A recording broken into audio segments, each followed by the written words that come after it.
Nurses/doctors of the ER, what are some crazy behaviors patients do that are more common than we realize? Hey, my blank hurts. No worries, blank is very treatable. Take blank, you'll be good in a week. 3 days pass. Hey, my blank still hurts. It's only been 3 days instead of a week. I don't care, it hurts. Have you been taking blank? No, F you for not helping me. You're a bad doctor. Next story. Keeping their loved ones alive but with no quality of life because they feel guilty they didn't spend enough time with them / don't want to make the call to change goals of care. Worse if they refuse pain medication on the patient's behalf. Next story. The misconception that yelling at or being snarky with the healthcare team will improve your loved one's care. It won't. We'll still take care of them, but no one wants to go the extra mile if there's a family member recording or belittling them. ETA, I have more. Not telling the RN and triage that you have a contagious illness and only casually mentioning it later on. I cannot tell you the number of people who come to the ER for an unrelated complaint, and after they're roomed will say, I had COVID 2 days ago. Yeah, I'm being treated for shingles now, etc. If you have a contagious disease, even if unrelated to your current complaint, we need to know so we can protect you and others. Being upset that we don't have an on-call dentist to remove your tooth at 3 a.m. I get that infected/cracked teeth can hurt like a female dog, but dentists don't work in the ER. There are oral/maxillofacial docs for facial trauma, but no one is extracting your impacted wisdom teeth. Lying that you have chest pain because you think you'll get a room faster. You won't. You'll get vitals and an EKG, but unless either are concerning, you'll continue to wait like everyone else. Not using a flared base. Next story. Somehow trying to threaten me by using treatment. You're the sick person, not me.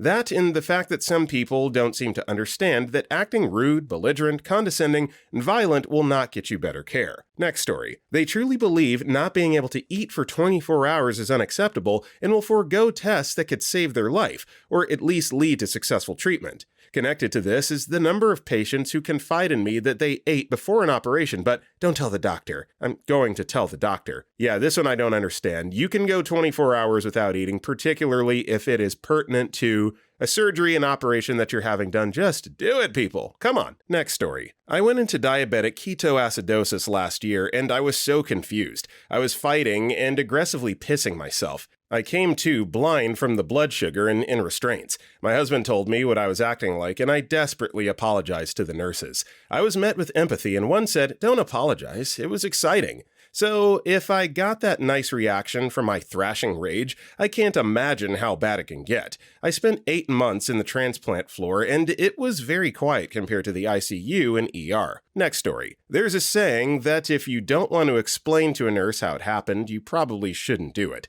That being said, if you do need to explain to a nurse how it happened, tell the truth, because it's much harder to help if you lie. Next story. Yelling at staff. Coming into the ER for easily self-treatable things, like for throat pain, but they're eating Takis and triage, lol.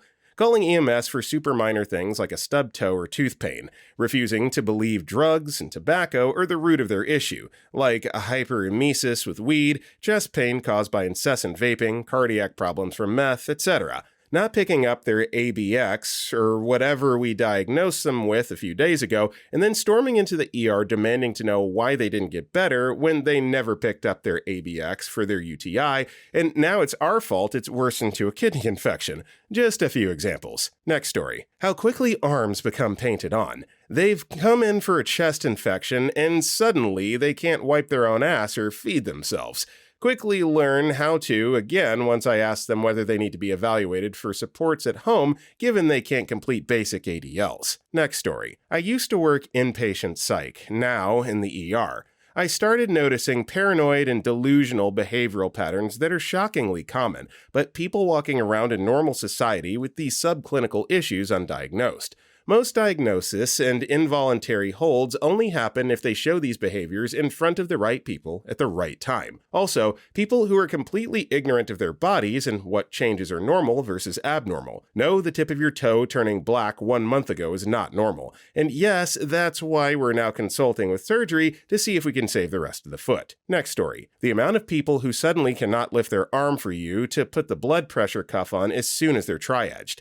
They could have an ankle injury, a sore throat, throat, and maybe some abdominal pain, but their arms are suddenly as useless as tits on a bull. Next story. Assuming that my answer to your question will change if you ask it again, usually louder and more aggressively to the point of being belligerent. Example, can I feed my mom? No, sorry, your mom is currently in PO for a procedure, which means nothing by mouth. She's receiving IV fluids for hydration. But she'll die without food, so can I feed her? No, not right now. Can I feed her though? My sister in Christ, I said no like 3 times. I explained myself. Please, stop wasting my time and yelling at me for doing my job. Thank you. Also, people living in hoarder homes. The amount of PTs we have come in from hoarder houses is insane, and I know it's not just my area since I've worked all over the province. I didn't actually know it was that common until I started nursing. Next story. ER doctor here, board certified, practicing full-time in California. Mention this on Reddit. In the subreddit, trees enthusiasts will downvote you faster than you can blink, but marijuana actually does have a lot of side effects. One particular marijuana complication we've begun to see way more of since legalization, which I support for the record, is something called cannabinoid hyperemesis syndrome. To put it simply, chronic users, especially heavier and/or daily users, are at increased risk of developing a syndrome characterized by shockingly severe abdominal pain and vomiting that is very resistant to IV nausea and pain medications. You'll pump these people full of multiple nausea meds, numerous doses of morphine or other narcotics, and they'll still be projectile vomiting and miserable. Over the years, we've found that the best treatment for it is actually an intramuscular shot of an antibiotic medicine called haloperidol. Another trick is to use actual clinically formulated capsaicin cream, the active ingredient in peppers that brings the heat, all over the abdomen. Neither of these work very well in any other kind of abdominal pain, but it's virtually the only thing that works for CHS. Unfortunately, the real treatment to prevent episodes is stopping the marijuana use. That, as you can imagine, is a tough pill to swallow for those who are daily users, and in particular, those who have projected their marijuana use as their entire personality. Next story. I worked the front desk/tri-edge at an ER and couldn't believe half the crap people came in there for. One woman said she was looking for a primary care doctor at midnight. I was like, this is an ER, not a primary care doctor's office. The amount of grown men who had a cold or the flu and acted like they were dying was always funny to me. Then they were irate at how long they would be sitting in the waiting room since it wasn't an actual life or death emergency. Next story. I'm an ICU/recovery room nurse, but it's absolutely mind-blowing to me how so many people live. Cockroaches in their home CPAP machines. Lice so severe they have to cancel the surgery because they keep contaminating the sterile field. Toenails curled like talons, and folds that are macerated and breaking down. And you talk to the patient and they're totally kind and appropriate people with families. I think it's a huge sign of our lack of appropriate mental health care and health education in this country. So many people live a life neglecting their physical bodies, and it's so sad. Next story. Definitely yelling and becoming aggressive with staff if things aren't going at the speed patients would like. Being allergic to basically all pain meds except the hardcore stuff. Homeless using chest pain as a reason to have a place to sleep.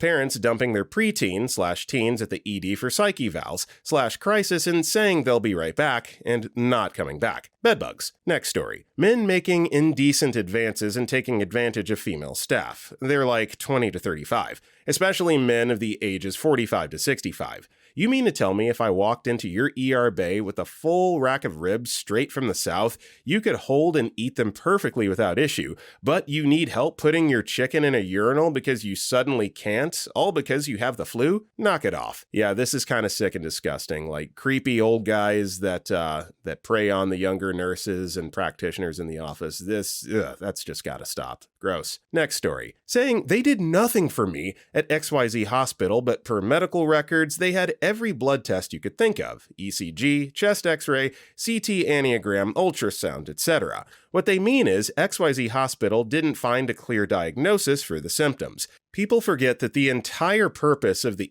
ER is for life-saving medical intervention and stabilization. We don't really care to find out the diagnosis. We care to figure out if the thing that's causing your symptoms is going to kill you in the next 24 hours. Next story. I will watch them walk into the ER unassisted, without difficulty in talking, but as soon as I take them to the CT room, they place possum and can't walk, can't move to the table, and can't seem to talk to me coherently. People expect to be pampered and coddled in the ER. Lately, my most common used question is, how do you get around when you're not in the ER? Then people realize I know they're BSing me. Next story. Family members coming up to you while you're in an emergency patient's room to request things. Had someone get angry with me for not getting their family member pain meds while I was with a stroke patient. Others trying to ask for things while you're actively coding someone across the hall. Please, have some situational awareness, y'all. If I'm cracking open epis or on deck for compressions, I'm unavailable to grab another blanket. Yeah, this is just the tunnel vision that everybody seems to have, like the world revolves around them, no one else's problems matter, I need you to help me, please, forget about what other people need. Next story. Asking for imaging without an evaluation because their chiropractor told them to. Dude, if you want real medicine, you need to let me do real medicine. I'm not just going to order an MRI because some crackpot suggests it. Next story. Able-bodied adults of sound mind that soil themselves and then expect to be cleaned up to punish staff for not running to them in an instant when their call light goes off. I saw you walk in here. No, I will not wipe the urine off of you. Do you piss yourself at home? No? Here's a pack of wipes, a fresh gown, and fresh sheets. If you'd like a shower, I can walk you down the hall. People, usually family members or visitors, that will stand in the door or hallway glaring at staff because they've been waiting a while. Yes, you're waiting. Yes, this is an inefficient system and there's plenty of things I wish were different. Every year, there are staff cuts, funding cuts, and we're expected to handle more patients than ever with less. But also, standing with your arms crossed, pouting at the staff does not make the hospital run faster. Threatening to leave like it will get you better service. There are 20 people waiting for your bed if you don't want it. Sign this form and there's the door. Have a good day. Leaving against medical advice and then coming back to the hospital, throwing a temper tantrum when you have to start over again in the ER. No, we didn't save your bed for you. You wanted to leave. If you changed your mind, please get back in line. Next story. Well, I don't work in the ER, but I have been there a ton. I'm good at getting injured. No, I don't abuse going there. It's always a last resort. But I have seen something insane when there once that might fit.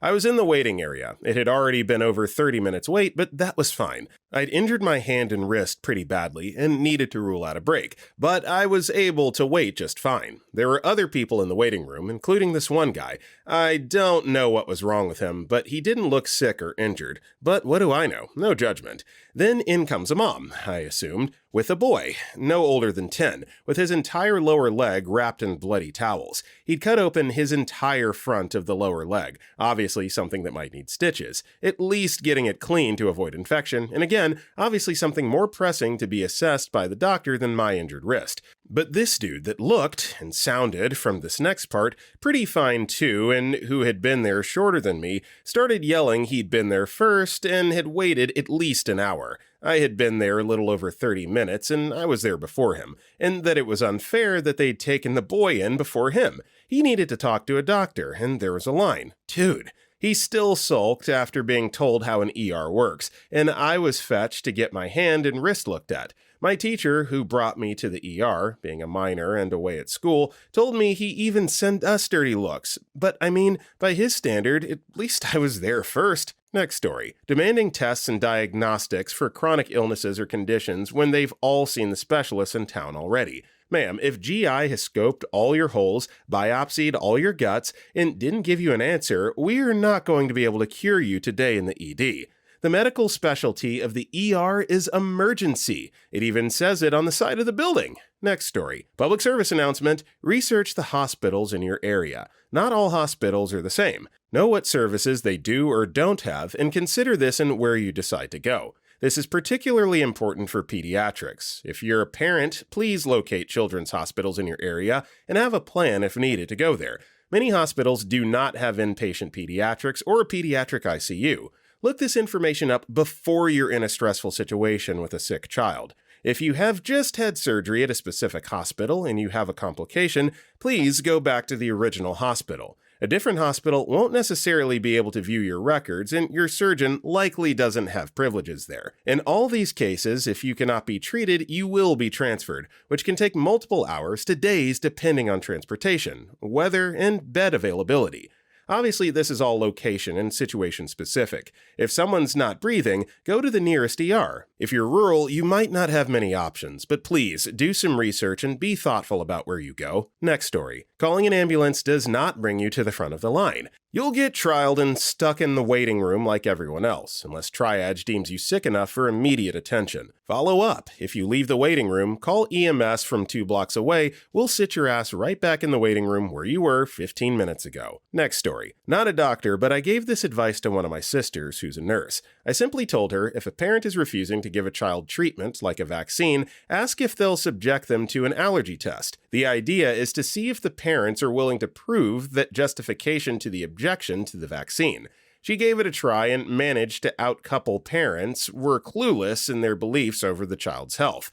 She only had a few cases where refusal of a vaccination was medically justified. I later learned that it was rather common for doctors to resort to psychological tactics to see if they were dealing with a competent parent. Next story. Putting their very much dead relatives in the car instead of calling for an ambulance. Paramedics and firefighters are a lot stronger than I am. I have to go and find a gurney and call for help, and by then, we're starting CPR in the back seat. Not ideal. This was maybe 6 months ago. I remember a family member telling me that I need to get a gurney ready for his father because he hasn't been feeling well on a trip to Las Vegas.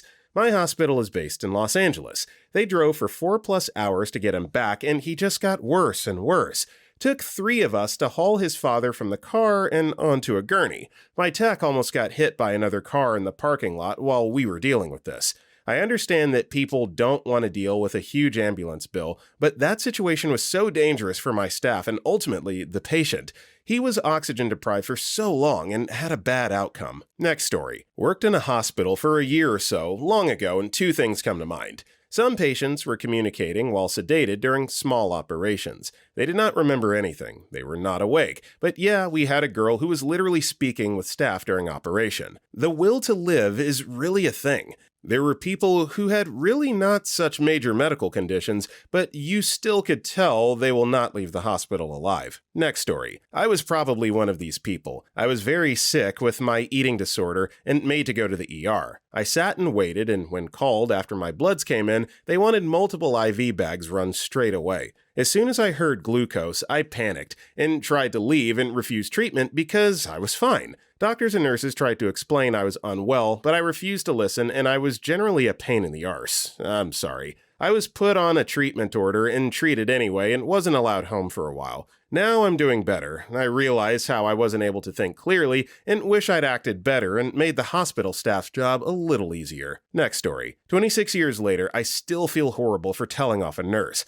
but I kinda had a reason. I've given birth to 3 babies. I'm one of the rare women out there that my labors were less than an hour. Of course, the doctor wasn't there yet at the hospital when I started to crown. The nurse said I had to hold her in and wait for the doctor? Woman, baby's head is literally coming out. I screamed, F you! Still feel really bad about it. But how did she expect me to hold her in? Doctor ran in 2 minutes later. Barely a chance to get in front of me. My daughter shot out of me so fast he had to catch her like it was a football. Yes, I had a doctor one time tell me the way my body is made down there. I was born to have babies. Next story. What medical conditions do you have? Oh, I'm pretty healthy. Never been to the hospital before. Okay, what medications do you take? I take lisinopril, Plavix, metformin, gabapentin, and sometimes Ambien. Something doesn't jive. Next story. Worked in a retail pharmacy, so a little different, but people would leave the ER 10 to 15 minutes prior and pull up screaming why their script was here, ready. I'd take a look at the paperwork they would throw at me, and either it would be for a narcotic, which is going to take a little bit of time, or it was for an OTC medication like Omeprazole, and they would tell me I was wrong. Thankfully, we didn't put up with that, and if it got bad, we would call the hospital and send them elsewhere, or tell them to come inside and figure it out. I have zero symptom for people who are mean to medical and retail staff. Yeah, that's always fascinating to me in any line of work when the customer thinks that they know more than the employee. Sometimes it's true, oftentimes it's not, particularly when it comes to health and medication. Next story. The amount of people that deny any medical history or issues. But when you confirm that they don't take any medication, they start listing all the hypertensives they take. LOL, you have high blood pressure. Your blood pressure is now controlled because of the medication. Also, seasonal allergies don't count when we ask about medication allergies. Next story. I'm not a doc, but I just got out of the hospital after 5 days. The nurses and techs were lovely and helpful, but the rest of the patients and families on my side of the floor were atrocious. The lady across the hall kept pushing the call button whenever she needed anything, like a straw or a new pair of socks, because these were too slouchy, or someone to figure out where the next episode of Duck Dynasty was on the TV. The person in the room next to me literally called in his entire family to come visit him so they could try and take turns to get the food staff to bring them meals for free. At one point on my last day, the very nice tech comes into my room and shut the door, and I asked her what was up, and she just said, "I just need a few minutes away from those people, and you're the only nice one." That's awful. It's awful that they treat these people this way, just trying to do their jobs. I'm not sure we'll have medical staff in 10 years if this keeps up. Next story. The amount of patients who think it's on a first-come, first-served basis. No, sir, your mother vomiting bile every 30 minutes with all vitals at a normal level does not take precedent over the fella we just figured is having a pulmonary embolism. A lot of people don't seem to realize that if we're not rushing you through, then that's a good thing. It means you're stable and not suffering a life-threatening illness at this time. People who get seen by doctors before you are obviously more in need. That's actually incredible perspective to have. It's like, if you're not being rushed through, it means that for the most part, you're okay and can afford to wait a little bit. That's, again, it's just a matter of the mindset that you have going in. So, wanted to highlight that. Great post, OP. Next story. I work Peds Emerge in an adult hospital. Kids need weighing to figure out medication amounts. The easiest way to do it is for mom to hold baby and get weighed. And then mom gets weighed by herself, and simple subtraction, you get baby weight. The amount of mothers who won't get weighed killed me. Lady, I don't care how much you weigh. I'm here for your baby. Also, if we ask about drug use or something personal, it's for your care, not because we want to judge. Next story. I had a young girl come in, and this is how it went. Me. What brings you here? Girl. I noticed blood on my toothbrush this morning. Me. Do you think you might have brushed your teeth too hard? Girl. No, but it could be from a bloody nose last night. Me. You had a bloody nose last night? Girl. No. Next story. Aggressively self-pleasuring at the staff. If I had a nickel for every time I've yelled, "Hey, stop self-pleasuring," I'd ride the merry-go-round for an hour. You put a quarter in the machine and the pony goes up, down, and around. Circular. Feel the flow. Next story. Not a doctor or a nurse, but do work in a hospital. I try to give people the benefit of the doubt because, after all, it is their emergency, not mine. However, people seem to overlook basic decency. If you cough, at least attempt to cover your mouth. It's maybe not the best idea to walk around barefoot in the emergency department either. I promise, we will give you socks. If you have pink eye, maybe don't walk around touching absolutely everything. And please, stop rubbing your eyes. Next story. People coming in for detox. They come in high or drunk out of their mind, cry and swear they're ready to quit. We initiate the process to get them a bed in a facility, which takes hours, and never fails they end up changing their mind when they become sober, and we have finally found a bed for them. Next story. I'm coming from the EMS side. Just because you're brought in by ambulance does not mean you'll get a room faster. I cannot tell you how many people take an ambulance to the ER, we get there, and the charge nurse tells them to go to triage. EMS is not an instant room. Just because you decided to call us at 2 a.m. for your ingrown toenail, yes, this happens, that you've had for 2 weeks, doesn't mean you're going before the man with obvious stroke symptoms. Next story. I never worked in the ER, but it was frustrating as hell doing intake evals for an allergist. So many patients either refuse to disclose their medical histories, current meds, etc., on paperwork or to MA/RNs, or forgot they had anything wrong besides their immediate concern. Guess who got yelled at by the doc for not doing our jobs? Next story. Radiographer at an ER. How long do I need to wait to see a doctor? I'm sorry, I don't know. Then go and ask them. Patient waiting for an hour, leaves the ambulance to feed his cat. Patient comes back 3 hours later and is now ready to see a doctor. Paper cuts you can't even see. People unable to move. Old man gets scared when you transfer him to the CT table. Because of that, he grabbed your ass and chest. Drunk men on a trolley sitting up and pissing on the floor or all over the CT scanner and table. I had to wait for 3 hours for my x-rays. I'm in pain. This is a disaster. In the room next to this. A young mother of 2 children got hit by a car, bones sticking out, blood all over the place, and dead. I always offer to show them what a real emergency looks like. Be thankful that I do your foo. Ankle x-ray 5 minutes after seeing someone who lost their life with a husband crying next to her. If you can walk in normally, it's not broken. Next story. My younger half-sibling is autistic, and he ended up in the ER with a bad flu and seizure incident. My mother couldn't leave his side for days because of ADA issues. They had to sedate my sibling for an x-ray, unfortunately. The x-ray tech woke him up, trying to get him into a proper x-ray position. That was it. We couldn't get my sibling to cooperate once he was awake. This is a typical experience for families with disabled family members. My mother and my sibling moved to Europe and were amazed by how accommodating the local medical community was in their ADA approach with disabled patients. Here's an example. They had a dedicated nurse who lines up all the appointments in one exam room in one day. All the medical personnel come in and out, and my sibling stays put. Next story. The amount of people that do not understand basic anatomy or basic wellness. Vagina is different than your urethra, and no, pee doesn't come out of the same hole. If you're constipated, go to CVS, look for the laxative aisle, grab just about every product, including enemas, and go home, do it all, and hang out in your bathroom. It's more private than having 2 nurses do it and you crapping in a bedside commode. Also, if you have a fever, headache, something hurts, try Tylenol or ibuprofen, drink some water, and wait. $500 for some Tylenol or an enema is not it. Next story. As a vet and not a human doctor, trying to self-treat or asking literally any other medical professional, things that really should not be self-treated. I don't know, maybe that's an American thing with healthcare costs being the way they are. I'm not talking like, oh, I have a fever, do I go to urgent care or tough it out? I'm talking like a client showed me his foreigner's gangrene, as a photo, on his phone, thankfully, during a vet appointment and asked if I thought he should go to a doctor because Neosporin wasn't helping. Then asked if I could prescribe him something for it, when I said, dude, go to a human doctor. I don't mean to laugh. That's kind of funny, though. Going to a vet and asking for human medical advice. Treatment for your gangrene. Do I need to get this looked at? Yeah, I think you do. I'm not a doctor. Next story. I don't have high blood pressure. Okay, what medications are you taking? Ramparil for my blood pressure. Oh, so you do have high blood pressure. No, my meds got rid of it. Next story. Late to this post as usual, but I have family that seriously have irritated me in the ER.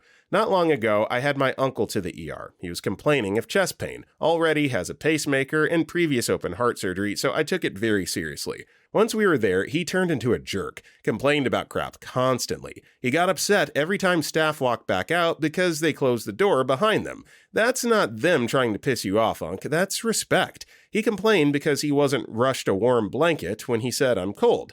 It took a few minutes, but that was not acceptable. He is the top priority of the whole damn hospital when he came in. He got mad because of the IV placed into his wrist. I enjoyed it, though. Took everything in me not to giggle watching his face. Well, this place is just terrible. They don't give a crap to let someone lay here and suffer. They're not fast enough. They've forgotten me. I should just walk out of here and go home. I gotta use the bathroom. How the F am I supposed to use it when they got me hooked up to all this crap? Go out there and tell them I need them to come help me. I'm about to cuss them out and tell them what's what. Yeah, Unc, this isn't a 5-star hotel, and this isn't a fancy restaurant where people serve you. It's an ER. They're here to save your life. Testing takes time. You're not going to show them or put them in their place by being a douche canoe.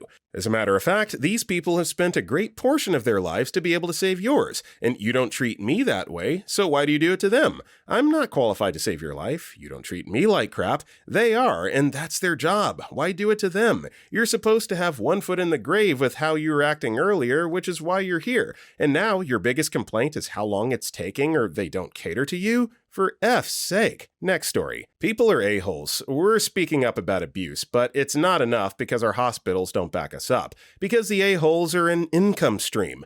I was told last night that I need to go for a walk because I'm fat. Then this woman expects me to be excited about helping her 35-year-old son beat his meth addiction. Doctor and I had them discharged soon after. The average human being is a total piece of effing crap. You guys don't see it. Next story. Not a medical professional here, but was a patient in ICU for extended time. When I was told by my family of some of my actions while delirious, I was so embarrassed. Aside from removing IVs, feeding tube, trying to remove central line, I told the nurses and doctor treating me that the only one qualified to help me was the custodian that had just walked in to change out the trash. They told me later they thought it was funny, but I still feel terrible. I try to visit once or twice a year to bring cookies or baked goods. You nurses and docs in the ERs and ICUs are really something special. Next story. The amount of people who take the path of least resistance and die from it. Water on the bedside table, and a PT will ring you to hand them the water when they're fully capable to do it themselves. This worsened from long-term immobility and patients coming into the hospital mobile and leaving needing a lift assist device, ruining their lives and skyrocketing the resources to deal with the patient. Keep moving, everyone. Move as much as you can. Next story. There are way more opioid-based addicts than you realize. Some don't know they're hooked on Oxy or something like it, and when they stop and they get GI upset, they have no idea why. They're actually going through withdrawals without that crap in their system. Next story. Stop the Miralax and now she's having butt leakage again and huge stools again. Why did you stop it? Because she was having stools that have a normal fatness and didn't hurt. How long have her stools appeared normal to you? About a month. Before you started the Miralax, how long was she having huge painful stools and butt leakage? Almost 3 years. When the problem started again, why didn't you resume what had been previously working? I don't know. How long do you think she has to be on Miralax in order for this to not come back? I don't know. Or more common answer, well, she can't be on this forever. She should be on it for about as long as she had the problem, so about 3 years. But your pediatrician will have you slowly decrease the dose over a couple of months near the end of 3 years. But yes, she can totally be on this forever if she needs it. Sheesh. Poor kid. Next story. Former lab tech here. If your elderly relative starts acting paranoid, insane, or forgetful, and turning off their internet for 3 days doesn't work, please take them to urgent care and demand a UA. Weird behaviors is the hallmark of a UTI in an older person, but they may have so much other pain, or be on pain medication that blocks their ability to feel burning when they pee, or bladder, kidney, and flank pain. Oftentimes, weird erratic behavior is the only sign anyone actually is aware of the early stages of a UTI. Next story. Throwing a tantrum will not get you better care. Had a patient assault me when I told him he was NPO because he had a GI procedure the next morning. I actually scolded him that that's not appropriate, like I would a toddler. Had another patient refuse TX once because they felt they weren't getting good care, i.e., being catered to like they were at a hotel rather than being cared for on the floor. I told them that that was their right as the patient, and after a while, they stopped. If you want to have AMA, that's your right, but you'll most likely be back within a week for the same worsening issue. Next story. Yes, it's called emergency room. Though if staff feel that the only people who are not wasting time at the ER are those who genuinely have minutes or hours to live, you're not being ethical. It's straight up disgusting. Patients who wait until they're sick enough to be taken seriously, like patients with psych conditions who get called attention-seeking and less dangerously ill, might have higher in-hospital mortality rates from that delay. They could have lived if they showed up unwell, but not in critical condition. You, the ER, however, tossed the patient to specialist services long ago by the time they're dead, which lets you take zero accountability for your dangerous attitudes.